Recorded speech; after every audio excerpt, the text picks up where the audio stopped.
ডায়াবেটিসের একজন রোগীর উচিত মুখের ভেতরের অংশ যেমন দাঁত, মাড়ি ও জিহ্বার যত্ন নেয়া।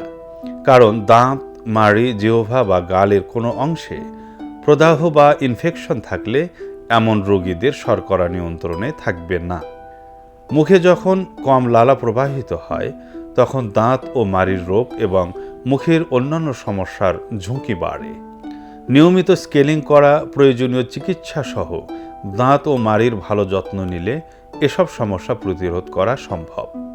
মুখের ভেতরের লালা দাঁতের ক্ষয় রোধ করে খাবারের টুকরো ধুয়ে ফেলে এবং ব্যাকটেরিয়ার বৃদ্ধি রোধ ও ব্যাকটেরিয়া রোধে উৎপাদিত অ্যাসিডের বিরুদ্ধে লড়াই করে।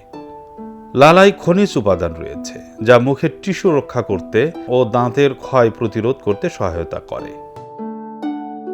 সুস্থ শরীর, সবল মন বাঁচতে হলে প্রয়োজন